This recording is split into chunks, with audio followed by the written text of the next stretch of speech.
श्री आदित्य जी, जो संस्कार youth foundation एवं भारतीय जनता पार्टी युवा मोर्चा के अध्यक्ष सिद्धगढ़ मंडल से, मैं इनसे निवेदन करता हूं कि अपना बच्चों के प्रति मार्गदर्शन व्यक्त करें।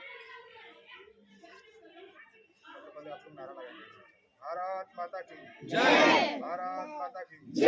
भारत माता की जय। सर्वप्रथम आप सभी जो भी छात्र बंधु हैं सभी को मैं गणतंत्र दिवस की बधाई देता हूँ। इसके साथ ही जो आप लोगों के गुरु हैं श्री दीपक जी, जिन्होंने हमें यहाँ आमंत्रित किया, उसके लिए उनको भी धन्यवाद देता हूँ। आज हम सभी गणतंत्र दिवस मनाने के लिए यहाँ एकत्र हुए। हम सभी जानते हैं, जो कि पहले से भी कई भाषणों में सुनते रहते हैं, किताबों से पढ़ते रहते हैं कि आज जो हम लोग का संविधान था लागू हुआ था, इसके इतर इसके अतिरिक्त ये जो संविधान बना, देश आज़ाद हुआ, वो किसके सहयोग से, किसके समर्पण से और किसके बलिदान से हम इस लायक हुए कि हमने अपना एक संविधान बनाया।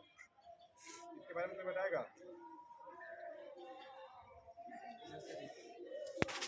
अंग्रेजों के शासन काल के दौरान ऐसे तमाम क्रांतिकारी हुए जिन्हें फांसी पे चढ़ाया गया। कई लोग ऐसे हुए जो 15-16 साल की उम्र में फांसी पे चढ़ गए। कई लोग ऐसे हुए कि गोली मार दी। क्या उनके बारे में हम जानते हैं?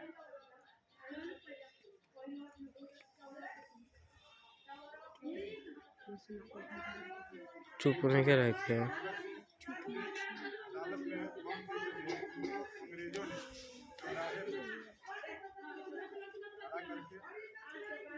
दंगा करके उन्हें लगाए थे और इस समय की अखबारों में वो तस्वीरें सभी अखबारों में छपी। चंद्रशेखर आजाद अभी जो प्रयागराज इलाहाबाद बोला जाता है, वहाँ एक पार्क है। पार्क में अपने साथियों के साथ बैठक कर रहे थे। अंग्रेजों ने अचानक उनको घेर लिया। जितनी गोलियां थी वो गोली चलाए। एक गोली जब बची, उन्होंने क्या किया, उससे स्वयं को खत्म कर लिया। खत्म इस नाते कर लिया कि यदि अंग्रेजों के हाथ में आ जाते तो फिर उनकी दुर्दशा हो जाती। और उस समय भी भारतवर्ष की आबादी बहुत ज़्यादा थी और चुनिंदे लोग, सुखदेव, भगत सिंह, राजगुरु, ऐसे लोग थे जो अपने परिवार को छोड़ के, अपने माता पिता, बंधु, पति पत्नी सबको छोड़ के राष्ट्र के कार्य के लिए निकल पड़े, जिनके बलिदान की बदौलत आज हम तिरंगा झंडा फहराते हैं। आज हम बोल रहे हैं, क्योंकि उस समय ऐसा था, इतनी पाबंदियां थी कि तिरंगा झंडा फहराने पे भी फांसी की सजा और जेल हो सकता था। आज ऐसा नहीं। आज हमारे सामने अपना स्वतंत्र भारत है, जहाँ शिक्षा, चिकित्सा आदि अनेक सुविधाओं का अधिकार हमको प्राप्त है। इन सभी सुविधाओं का लाभ लेते हुए हम लोग देश के लिए क्या कर सकते हैं? आप सभी विद्यार्थी हैं, कुछ लोग तो बहुत छोटे हैं, जो लोग बड़े हैं उनके लिए, कि हम देश के लिए क्या कर सकते हैं विद्यार्थी जीवन में न्यूनतम कुछ बताएंगे कोई? आज हमको गोली नहीं खाना है, हमको फांसी पे भी नहीं झूलना है। परिस्थितियाँ हमारे पक्ष में है, लोकतांत्रिक हमारा देश है, हर चीज़ की आज़ादी है। इस दौरान एक विद्यार्थी के तौर पे, एक नागरिक के तौर पे, एक सामाजिक प्राणी के तौर पे हम इस राष्ट्र और इस समाज के लिए क्या कर सकते हैं? कोई बातें बताएंगे?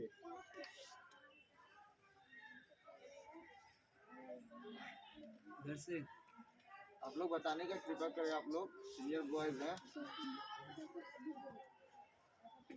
चलिए मैं बताता हूँ। जब आप अपने कमरे से बाहर निकलते हैं, अक्सर गर्मियों के दिनों में, अभी तो पंखा चल नहीं रहा होगा, पंखा खुला छोड़ के निकलते हैं, बल्ब खुला छोड़ के निकलते हैं, और जो बिजली आपके घरों में आती है वो आपके राष्ट्र की संपत्ति है।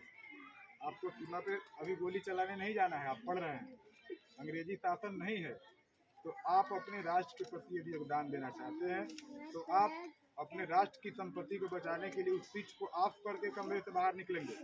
आप एक अच्छे नागरिक का दायित्व इस प्रकार भी निर्वहन कर सकते हैं। पानी की टोटी जो फ्री है, वो पानी बह रहा है, उसका उपयोग आप भी कर रहे हैं, और बगल में जो भैंस है उससे वो भी नहा रही है। ऐसा नहीं होना चाहिए।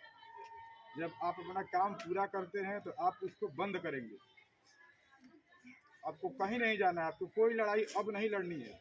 जिनको लड़ना था वो लड़े, लड़के शहीद हुए और आपको एक सुरक्षित भारत दे के गए। इसको केवल सही से, सुचारू रूप से व्यवस्थित रखने की जिम्मेदारी आपकी है। तो ऐसा आप कर सकते हैं।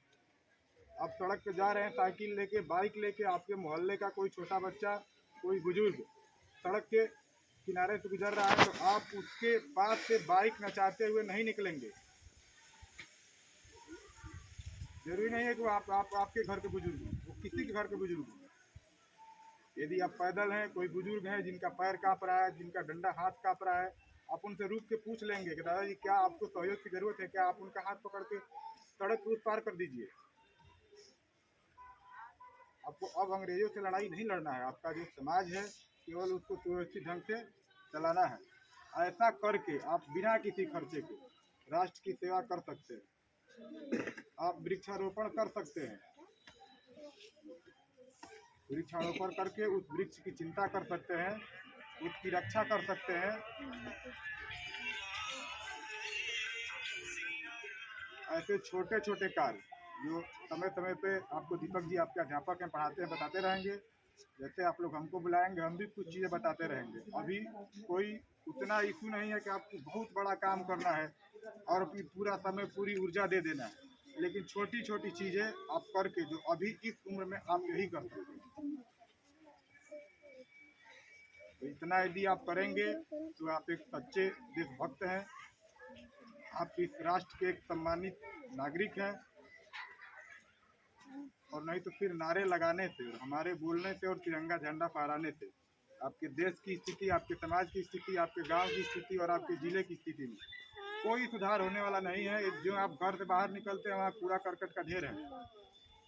आप किताबी ज्ञान में लाखों सफाई का भाषण लिख ले, सोशल मीडिया फेसबुक व्हाट्सएप पर स्वच्छता अभियान का बड़ा पोस्टर लगा ले, लेकिन आपकी गली, आपका मोहल्ला गंदा है तो कोई मतलब नहीं है उस भाषण का, उस नारे का, उस तिरंगा का कोई मतलब नहीं। और उसके लिए आप आधे घंटे, 1 घंटे हफ्ते में, महीने में व्यक्तिगत अपनी जिम्मेदारी से कि हम अपने सामने तो कम से कम सफाई रख सकते हैं, अपने वाला उठा के पड़ोसी के सामने नहीं करते, अपना साफ रहे, पड़ोसी के यहाँ गंदा हो जाए, ऐसा नहीं करना। उसको उचित जगह, यदि कोई उचित जगह तो वहाँ पे रखना है। तब सही मायनों में गणतंत्र दिवस का, स्वतंत्रता दिवस का, कोई भी दिवस हो जो राष्ट्र से प्रेरित हो, जो राष्ट्र की भावना को जगाता हो, सही मायनों में सार्थक तभी होगा जब आप अपने व्यक्तिगत जीवन में, अपने संस्कार में बदलाव लाएंगे, सुधार लाएंगे और उन बदलावों के लिए और सुधारों के लिए लगातार आप प्रयास करेंगे।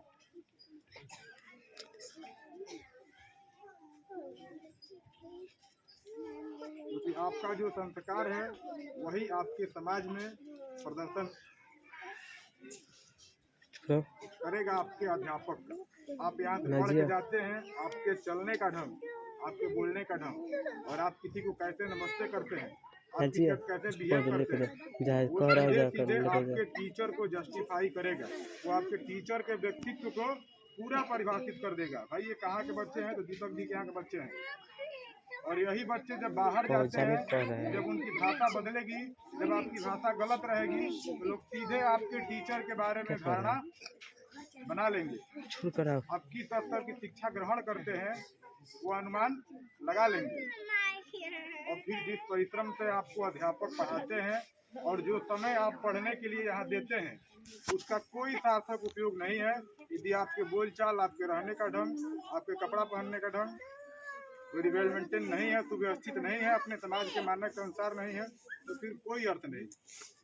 गणतंत्र दिवस के इस पवित्र अवसर पे आप सभी लोग अपने मन में ये संकल्प लीजिए कि सर्वप्रथम अपने गांव, अपने समाज के लिए हम अपने व्यक्तिगत व्यवहार को, यदि कहीं कुछ पहले से कोई त्रुटि हो तो आज से कम इतना ध्यान रखिए कि हम अपने में बदलाव लाएंगे। बस इन्हीं शब्दों के साथ मैं अपनी वाणी को विराम देता हूँ। भारत माता की विशेष ताली गुरु।